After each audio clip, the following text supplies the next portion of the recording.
प्यारे बच्चों, आप सब लोग हिंदी व्याकरण के नियम से डर रहे हो। आप सब लोग कह रहे हो गुरुजी 50 नंबर कैसे बनेंगे। तो मैं दिनेश सासवत आप सभी का स्वागत कर रहा हूं। आप सब लोग बिल्कुल मत घबराना, एक ही वीडियो में पूरे हिंदी व्याकरण के नियम आप सबको मैं बता दूंगा। आज आप सब लोग इस वीडियो को पूरा देखिएगा, उसके बाद व्याकरण के ऑब्जेक्टिव क्वेश्चन PYQ आप सभी साथी सॉल्व करिएगा। अगर आपके पूरे प्रश्न नहीं बन जाएंगे तो बताना। तो प्यारे विद्यार्थियों, आप सब लोग ध्यान से समझिएगा, यहां पे क्या लिखा है। यहां पे देख रहे हो संपूर्ण व्याकरण का पूरा नियम, यानी आज आप सभी विद्यार्थी को मैं पूरा का पूरा नियम जो है एक ही क्लास में मैं पढ़ा दूंगा। क्या एक ही क्लास में मैं आपको समझा दूंगा। आप सब लोग इस बात को समझिएगा, जिसमें से आपको पूरे पूरे 50 अंक पक्के कर लेने हैं। क्योंकि आप लोग जानते हो कि बिहार बोर्ड में पूरे के पूरे ऑब्जेक्टिव आते हैं क्वेश्चन। क्या ऑब्जेक्टिव आते हैं बोले तो MCQ, ठीक है ना। ये जो है आपके व्याकरण जो पेपर में व्याकरण का क्वेश्चन बनता है, केवल और केवल ऑब्जेक्टिव के प्रश्न रहते हैं। और ऑब्जेक्टिव के प्रश्न सॉल्व करने के लिए आपको 50 प्रश्न लगभग में मिलता है। आप सभी को 1 नंबर के एक क्वेश्चन रहते हैं, यानी 50 अंक पक्के करने के लिए आपको सबसे पहले यहां पे ध्यान देना होगा वर्णमाला। जो वर्णों के हम सब लोग बारे में समझेंगे। वर्ण क्या होता है, भाषा की सबसे छोटी इकाई क्या होती है, ध्वनि होती है। इस बात को समझिएगा। क्या भाषा की सबसे छोटी इकाई क्या होती है दोस्तों, ध्वनि होती है। अगर आप सभी से बोला जाए कि ध्वनि को लिखित रूप से क्या कहेंगे, ध्वनि की लिखित क्या, यहां पे आप ये भी कह सकते हो भाषा की सबसे छोटी लिखित इकाई कह सकते हो। तो भाषा की सबसे छोटी लिखित इकाई क्या, भाषा की सबसे छोटी लिखित इकाई क्या कहोगे। तो मेरे प्यारे बच्चों, लिख सको जिसको आप सब लोग लिख सको, तो क्या होता है, वर्ण या अक्षर। क्या होता है, वर्ण या अक्षर। क्या वर्ण या अक्षर हो जाएगा। इस बात को समझिएगा मेरे प्यारे बच्चों। और इसको सार्थक रूप से अगर समझो, क्या भाषा की सबसे छोटी लिखित क्या सार्थक इकाई की बात करूं, सार्थक इकाई की बात करूं, सबसे छोटी लिखित सार्थक इकाई की बात करूं, तब वहां पे क्या आप लोग बोलोगे भाई, शब्द हो जाएगा। क्या शब्द हो जाएगा। इतनी बात आप सबको समझना है, ठीक है ना। उसके बाद में यहां पे देखिएगा व्याकरण के आधार पर, उससे पहले आप सब लोग समझिएगा कि यहां पे स्वर क्या होता है। क्या स्वर क्या होता है भैया, स्वर के बारे में अगर आपसे बोलूं स्वर क्या होता है, तो यहां पर सबसे पहली बात समझिएगा, इसकी संख्या 11 के नाम आप सब लोग जानते रहिएगा। छोटा आ, बड़ा आ, छोटी बड़ी, छोटा ऊ बड़ा ऊ, और क्या री ए ऐ ओ, री ए ऐ ओ।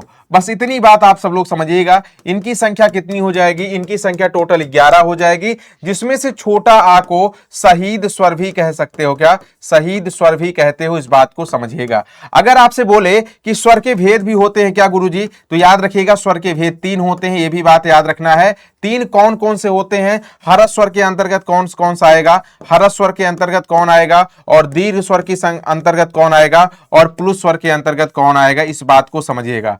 हरस स्वर के अंतर्गत जो आएगा 4 आएंगे। 4 कौन कौन से, छोटा, छोटी, छोटा ऊ और क्या री, ये 4 हो जाएंगे, ठीक है ना। इसी तरीके से दीर्घ स्वर में इसके बचे हुए हो जाएंगे, जैसे बड़ा आ हो जाएगा, और क्या बड़ी ई हो जाएगा, बड़ा ऊ हो जाएगा, और ए ऐ ओ। क्या ए ऐ ओ, ए ऐ ओ, इतने हो जाएंगे प्यारे बच्चों। याद रखिएगा ये सभी क्या हो जाएंगे, आप बोलोगे दीर्घ स्वर, और प्लुस स्वर के अंतर्गत ओम एकमात्र उदाहरण जो संस्कृत का स्वर के अंतर्गत आता है। अब अगर बात आती है कि व्यंजन की, आप लोग व्यंजन कैसे जानोगे भाई, व्यंजन की संख्या, तो यहां पर याद रखिएगा 3 भागों में डिवाइड कर देना। एक स्पर्शी व्यंजन जो कि आप जानते हो, उनकी संख्या 25 हो जाएगी।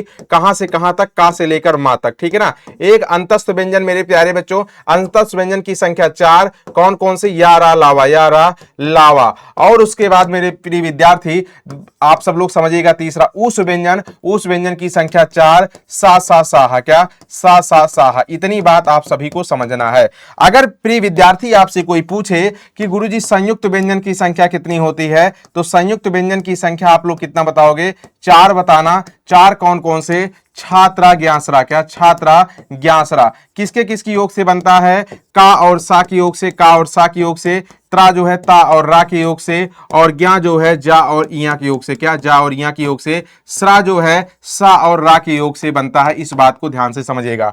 उच्छित व्यंजन की संख्या कितनी होती है मेरे प्यारे बच्चों, जिसे द्विगुण वर्ण भी कहा जाता है। उच्छित व्यंजन की संख्या 2 होती है। 2 कौन कौन से, ये आप याद रखिएगा, ड और ढा, नीचे नुक्ता लगेगा, दोनों में नीचे नुक्ता रहेगा, यानी बिंदी, आप सब लोग याद रखिएगा। और उसके बाद में एक बात आप सबसे पूछा जाता, अयोगवाह क्या होता है। यह ना तो स्वर होता है ना ही व्यंजन। इनकी संख्या 2 होती है, जिसे एक अनुस्वार और विसर्ग कहा जाता है। आप अंग और आह से प्रदर्शित करते हो, अंग और आह से प्रदर्शित करते हो, ठीक है ना। उसके बाद मेरे प्रिय विद्यार्थी, आप सब लोग देखिएगा, व्याकरण के आधार पर शब्द के दो भेद होते हैं, जिसमें से विकारी शब्द और अविकारी कहते हो। विकारी शब्द को आप सब लोग ध्यान समझिएगा, इसके भी चार भेद हो जाएंगे, संज्ञा, सर्वनाम, क्रिया, विशेषण। अब संज्ञा क्या होती है मेरे प्यारे बच्चों, इसके भी पांच भेद होंगे। जहां पर व्यक्तिगत बात किया जाए, जहां पर व्यक्तिगत बात किया जाए, यानी जो पूरे ब्रह्मांड में इकलौती हो, क्या, जो पूरे ब्रह्मांड में इकलौती हो। जैसे आप सब लोग जानते हैं, किसी का भी नाम हो जाए, नाम की बात कर लो, स्थान की बात कर लो, वो सभी जो है क्या हो जाएंगे, व्यक्तिवाचक संज्ञा। जाति में जो है, जैसे यहां पे आपने लिखा है राम, श्याम, मोहन, सोहन, तो यहां पे क्या होगा, लड़का, लड़की, ये सब, पुरुष, औरत, ये सब हो जाएगा यहां पे, ठीक है ना। भाववाचक में प्रत्यय लगा होना जरूरी है, ता, त्वा, पन, आवट, आशाई, क्या, पन, आवट, आशाई, आवट, आस, आई, आई मिठाई को छोड़कर, ठीक है ना, मिठाई को छोड़कर। उसके बाद में मेरे प्यारे बच्चों, आप सब लोग यहां पर ये भी बात याद रखिएगा, आपा, बुढ़ापा जैसे हो गया। अब यहां पे इन सब प्रत्यय रहेगा, भाववाचक हो जाएगा, जैसे हो जाएगा लघुता, वीरता, महत्व हो जाएगा, लड़कपन हो जाएगा, सजावट हो जाएगा, मिठास हो जाएगा, ये सभी शब्द हो जाएंगे भाववाचक संज्ञा। जहां पर समूह की बात करें मेरे प्यारे बच्चों, जैसे हो गया टोली, हो गया गुच्छा, हो गया संगठन, हो गया, ये सभी जो है अगर आपसे पूछा जाए तो मेरे प्यारे बच्चों ये सभी हो जाएंगे समूहवाचक संज्ञा। द्रव्यवाचक संज्ञा क्या होती है, जब उसको मापने तौलने से कंफर्म होगा, जब माप तौल से कोई चीज कंफर्म होगी तो वहां पे द्रव्यवाचक संज्ञा होगी, ठीक है ना। अर्थ के आधार पे पांच आप सबको अभी जो बताया, और व्युत्पत्ति के आधार पे तीन होते हैं। कौन कौन से, रूढ़ संज्ञा, जिसका जो है सार्थक खंड ना हो सके, यौगिक संज्ञा, जिसका जो है सार्थक खंड हो सके, योगरूढ़ संज्ञा, जिसका जो है सार्थक खंड हो सके और किसी तीसरे का भी बोध करा दे, किसी तीसरे का भी बोध करा दे, वहां पे क्या हो जाएगा, योगरूढ़। जैसे जानते हो कि भैया बहुब्रीही समास का सभी उदाहरण इसके अंतर्गत आएगा, क्या, बहुब्रीही समास का सभी उदाहरण इसके अंतर्गत आएगा। जैसे अब यहां देखोगे, जिसका सार्थक खंड ना हो सके, क्या, खंड ना हो सके, ना हो सके, इसका मतलब जैसे जैसे मैं लिख दिया मेज, लिख दिया, ठीक है ना, कुर्सी लिख दिया, हाथ लिख दिया, पैर लिख दिया, ये सब क्या है, सार्थक खंड नहीं हो सक रहा है। यहां पे जैसे मैं लिख दिया रसोई घर, रसोई का भी अर्थ होगा, घर का भी होगा, यानी सार्थक खंड हो सके। और यहां पर सार्थक खंड हो लेकिन किसी तीसरे का भी बोध हो, जैसे बहुब्रीही समास का सभी उदाहरण इसके अंतर्गत आएगा। जैसे मैं लिख दिया दशानन, गजानन, ये सब जो है तीसरे का भी बोध कराते हैं, इसका मतलब ये सभी क्या हो जाएंगे, योगरूढ़ संज्ञा हो जाएगी, ठीक है ना। सर्वनाम का शाब्दिक अर्थ होता है सबका नाम, यानी संज्ञा शब्दों के स्थान पर प्रयुक्त होने वाले शब्दों को सर्वनाम कहते हैं। जैसे राम मैदान में खेल रहा, राम यहां संज्ञा है, इसके स्थान पर मैंने वह का प्रयोग कर दिया, वह मैदान में खेलता है। अगर मैं यहां पे ऐसे लिख दिया, इसका मतलब मैं किसकी जगह पे प्रयोग कर रहा हूं, संज्ञा की जगह पे। संज्ञा क्या है, आप बोलोगे संज्ञा राम है, राम की जगह प्रयोग हो रहा है किसका, वह का, इसका मतलब यहां पे वह क्या हो जाएगा मेरे प्यारे बच्चों, ये वह क्या है, सर्वनाम है, क्या, ये वह क्या है, सर्वनाम है, इस बात को याद रखिएगा, ठीक है ना। अब सर्वनाम की संख्या की बात किया जाए तो, सॉरी, भेद की बात किया जाए तो 6 भेद होते हैं, क्या, 6 भेद। कौन कौन से, सबसे पहला हो जाएगा पुरुषवाचक सर्वनाम, क्या, पुरुषवाचक सर्वनाम, और दूसरा क्या हो जाएगा, निजवाचक सर्वनाम, क्या, निजवाचक सर्वनाम, और उसके बाद मेरे प्यारे बच्चों निश्चयवाचक सर्वनाम हो जाएगा, क्या, निश्चयवाचक सर्वनाम हो जाएगा, अनिश्चयवाचक सर्वनाम हो जाएगा, क्या, अनिश्चयवाचक सर्वनाम, संबंध और क्या, प्रश्न, क्या, संबंधवाचक सर्वनाम, और मेरे प्यारे बच्चों और उसके बाद में प्रश्नवाचक सर्वनाम। अब देखिएगा, सभी में अंतर समझिएगा। यहां पे मैं कह रहा हूं पुरुषवाचक के भी 3 भेद होते हैं, जिसके ट्रिक आप लोग याद रखिएगा। उमा, उमा का मतलब क्या हो जाएगा, उ का मतलब उत्तम पुरुषवाचक सर्वनाम, एम का मतलब हो जाएगा मध्यम पुरुषवाचक सर्वनाम, ए का मतलब हो जाएगा अन्य पुरुषवाचक सर्वनाम, ठीक है ना। उत्तम का मतलब जहां अपने लिए बात करें, मध्यम मतलब सुनने वाले के लिए, अन्य का मतलब तीसरे के लिए, निज का मतलब हो जाएगा जहां स्वयं की बात करें वहां पे निजवाचक सर्वनाम हो जाएगा। निश्चय में यह वह ए वे से प्रदर्शित करे, लेकिन यहां पर आप सब लोग याद रखिएगा, किसी जो है किसी निर्जीव वस्तु के लिए करे, या किसी कीड़े मकोड़े के लिए करे, या किसी पशु पक्षी के लिए करे, तो यहां पर हो जाएगा, आप सब लोग ध्यान देना, निश्चयवाचक सर्वनाम हो जाएगा। अनिश्चयवाचक सर्वनाम में जहां पर जैसे कोई, कुछ, किसी, ये सब बात करे, तो यहां पर जो है इसकी जो है ये अनिश्चय की बात कर रहा है, ठीक है ना। संबंध में जैसा वैसा, जैसी वैसी, जो सो से जुड़ा रहे, जो आएगा सो जाएगा, जैसी करनी वैसी भरनी, ये सभी क्या हो जाएंगे दोस्तों, संबंधवाचक में। प्रश्नवाचक में जहां क्वेश्चन किया जाए, तुम क्या कर रहे हो, तुम क्या पढ़ रहे हो, और इसकी संख्या 11 होती है। कौन कौन से होती है, मैं तुम आप, क्या सर्वनाम की संख्या पूछेगा तो 11, कौन कौन से, मैं तुम आप, यह वह जो सो, यह वह जो सो, कोई कुछ, क्या, जो सो कोई कुछ हो, कोई कुछ, कौन क्या, जो सो कोई कुछ कौन क्या, कोई कुछ कौन क्या। अब इसको गिनोगे तो आप सब लोग देखोगे 11 संख्या हो रही, क्या 11 संख्या हो रही है। आप सब लोग ध्यान देना, ये भी एग्जाम में बहुत पूछा जाता है, ठीक है ना। क्रिया का शाब्दिक अर्थ क्या होता है, काम, यानी जो है जो धातु में अगर ना जोड़ दोगे तो वहां पर क्रिया बन जाएगी, याद रखना, बस यही याद रखना, आपका कभी प्रश्न गलत नहीं होगा। जैसे धातु में क्रिया क्या जोड़ोगे, जैसे धातु क्या है, मैं यहां पे लिख दिया धातु पढ़, लिख दिया, पढ़ क्या है, एक धातु है, इसमें ना जोड़ दिया तो क्या बन गया, पढ़ना बन गया, क्या पढ़ना बन गया। पढ़ना क्या है, एक सामान्य सी क्रिया है, पढ़ना एक सामान्य सी क्रिया हो जाएगी। इसी तरीके से चल लिख दिया, चल में ना जोड़ दिया तो क्या बन गया, चलना, चलना भी क्या हो जाएगी, एक सामान्य सी क्रिया हो जाएगी, चलना भी एक सामान्य सी क्रिया हो जाएगी। बस इतनी बात ध्यान कि धातु में ना जोड़ने से सामान्य सी क्रिया बनती है। अब यहां पे इसके कर, रचना या कर्म के आधार पर क्रिया के दो भेद होते हैं, एक हो जाएगा सकर्मक क्रिया, एक हो जाएगा कर्मक क्रिया। सकर्मक का मतलब जिसमें क्रिया, जिसमें जो है कर्म साथ हो, क्या, जिसमें कर्म साथ हो उसे सकर्मक कहते हैं। जिसमें कर्म जो है कर्म साथ क्या हो, ना हो, जिसमें कर्म साथ ना हो उसे क्या कहेंगे, अकर्मक क्रिया कहते हैं। इसको पहचानने के लिए मेरे प्यारे बच्चों आपको पता होना चाहिए क्या, कहां, किसको से प्रश्न करोगे। जैसे यहां पे कर्म क्या है, विद्यालय है,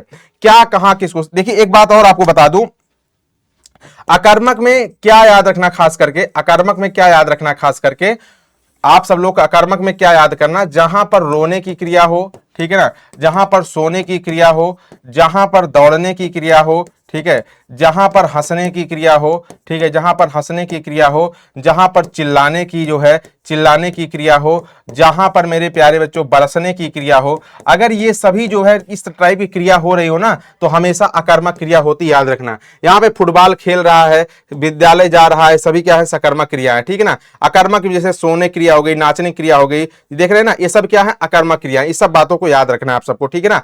उसके बाद में कुछ क्रिया स्वाभाविक क्रियाएं होती हैं, जैसे यहां पे देखो, यहां पे मछली पानी में तैरती, आपको पता होना चाहिए जो चीज नेचुरल एक्टिविटी में होती है यानी स्वाभाविक क्रिया होती है, यानी अपने आप जो होती है वो हमेशा अकर्मक क्रिया होती है, इस बात को याद रखिएगा। जैसे मछली पानी में तैरती है, अगर मछली को पानी से बाहर निकाल दोगे तो इसका मतलब श्योर हो जाएगा कि मछली पानी में अगर तैर रही है तो मेरे प्रिय विद्यार्थी अगर उसको बाहर निकालोगे तो वो फिर पानी में जाने का ही प्रयास करेगी, यानी वो तड़फड़ाने लगेगी। सूरज पूरब से ही निकलेगा, उसको कितना भी आप प्रयास कर लो पश्चिम से नहीं निकल सकता। पक्षी को अगर जो है जैसे आप पिंजरे से बाहर निकलोगे उड़ने का प्रयास करेगा, पानी अगर बरस रहा तो आप रोक नहीं सकते। कहने का मतलब स्वाभाविक क्रिया है, और इस दुनिया में कोई भी चीज अगर स्वाभाविक क्रिया होती है तो हमेशा अकर्मक क्रिया होती, क्या, हमेशा अकर्मक क्रिया होती, इस बात को याद रखिएगा। अनुकरणात्मक क्रिया क्या होती, जहां पे दोहराव होता है, जहां पे धातु का दोहराव होता है। जैसे देखो थप थप, इसमें क्या हो रहा है, दोहराव हो रहा है, थप थपाना, झन झन, देखो झन झनाना, ठीक है। इसी तरीके से लह लहाना, ठीक है, खट खटाना, ठीक है, इस तरीके से हो जाएगा अनुकरणात्मक क्रिया। नाम बोधक क्रिया में क्या होता है, आना शब्द जुड़ा रहता है। देखो जूता में देखिए संज्ञा से बनता है, सर्वनाम से बनता है और क्या विशेषण से बनता है, ये बात याद रखना। जैसे यहां संज्ञा जूता है, जूता से क्या बना, जुतियाना, हाथ से क्या बना, हथियाना, लात से क्या बनेगा, लतियाना, बात से क्या बनेगा, बतियाना। ये सभी क्या है, नाम बोधक क्रिया है, इसे नाम धातु भी कहा जाता है, याद रखना, ये सब पूछा जाता है आप सबके एग्जाम में। विशेषण जैसे सूखा है, सूखा शब्द से क्या बन जाएगा, सुखाना। गर्म से क्या, देखिए गर्म यहां पे क्या है, गर्म क्या है, हाँ गर्म भी विशेषण है। सर्वनाम में जैसे अपना है, अपना से क्या बन जाएगा, अपनाना बन जाएगा, इस बात को याद रखिएगा। पूर्वकालिक क्रिया में क्या होता है, पहली क्रिया के साथ कर लगा रहेगा, पहली क्रिया के साथ क्या रहेगा, कर लगा रहेगा, और उसके बाद तुरंत दूसरी क्रिया प्रारंभ हो जाएगी, बस यही याद रखिएगा। दूसरी क्रिया क्या हो जाएगी, प्रारंभ हो जाएगी, इस बात को याद रखिएगा। बस उसके बाद में आपका पूरा आंसर सही हो जाएगा। यहां पे लिखा है बालक खाकर, देखो जैसे खाना कंप्लीट हुआ, कर लगा, उसके बाद सोना शुरू कर दिया। मदन चलकर, कर लगा है, फिर पहुंचा, पहुंचने क्रिया हो गई। सोहन नहाकर, कर लगा है, फिर खाने क्रिया शुरू हो गई। अब पढ़कर, कर लगा, क्या होगा, होना भी यहां पे क्रिया है। इसका मतलब ये सभी क्या हो जाएंगे, पूर्वकालिक क्रिया हो जाएंगे। दोस्तों विशेषण के 4 भेद होते हैं। सबसे पहली बात आपको पता होना चाहिए कि जो विशेषता बताता है, क्या, जो विशेषता बताए शब्द, विशेषता बताए शब्द जो है क्या हो जाएगा, क्या हो जाएगा, विशेषण हो जाएगा, क्या, वो हो जाएगा विशेषण। और जिसकी विशेषता बताए वो क्या हो जाएगा, वो विशेष हो जाएगा। जिसकी विशेषता बताए वो क्या हो जाएगा, वो विशेष से हो जाएगा, याद रखना मेरे बच्चों, ठीक है। वो क्या हो जाएगा, विशेष से हो जाएगा, और ये क्या हो जाएगा, विशेषण हो जाएगा। दोनों बात याद रखना, ये क्या हो जाएगा, विशेषण हो जाएगा मेरे प्यारे प्यारे बच्चों, इस बात को याद रखना, ठीक है, क्लियर है। अब इसके चार भेद होते हैं, जैसे गुणवाचक, संख्यावाचक, परिमाणवाचक, सार्वनामिक विशेषण। गुणवाचक में क्या होता है, संख्यावाचक में और सार्वनामिक में क्या होता है मेरे प्यारे बच्चों।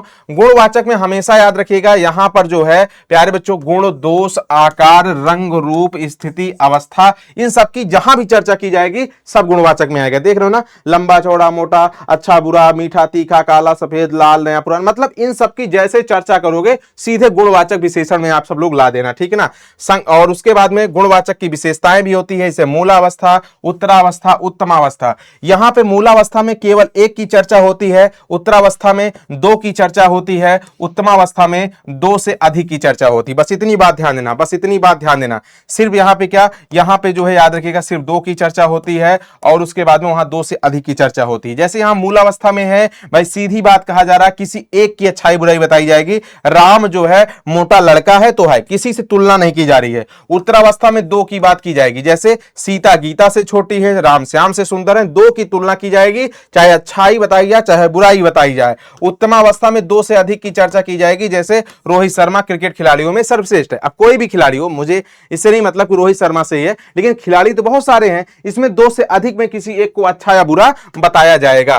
प्राविशेषण जहां विशेषता की भी विशेषता बता दे, जैसे राम अच्छा लड़का तो है, बिल्कुल सही बात है, लेकिन कह रहा बहुत अच्छा है। सीता सुंदर लड़की तो है, लेकिन क्या कह रहा अत्यंत सुंदर है। श्याम की गाय काली है, लेकिन क्या बहुत काली, यानी तारीफों की तारीफ कर दी जाए, वहां प्राविशेषण हो जाएगा। संख्यावाचक में जहां पर जो है गणना हो सके, क्या, जहां पर गणना हो सके, यानी जहां पर गिनने से कंफर्म हो वहां पे संख्यावाचक हो जाएगा। इस बात को याद रखना। इसको भी आप दो प्रकार से कह सकते हो, जैसे गिना जा सकता है, जैसे यहां पे कह सकते हो संख्यावाचक विशेषण के भी दो भेद होंगे। जैसे एक तो हो जाएगा क्या, जहां पे निश्चित संख्यावाचक हो, और एक हो जाएगा जहां अनिश्चित संख्यावाचक हो। जैसे निश्चित वाचक में क्या होगा, निश्चित में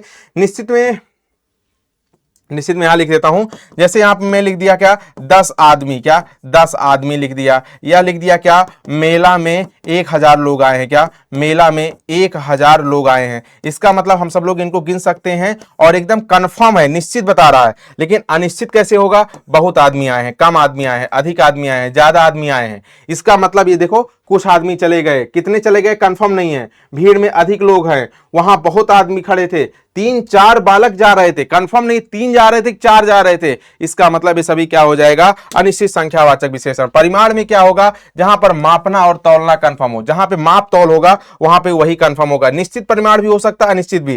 जैसे यहां पे देखो ये सब क्या है, निश्चित है। और अनिश्चित कैसे होगा, जैसे सब्जी में नमक बहुत ज्यादा है, यहां बहुत पानी है, चाय में थोड़ा दूध, मतलब यहां अनिश्चित की बात कर रहा है। और सार्वनामिक का नियम ही होता है, जब यह वह ए वे कोई कुछ के बाद कोई संज्ञा आ जाए, उसके बाद इतने में से कुछ भी आ जाए तो हमेशा सार्वनामिक विशेषण होगा।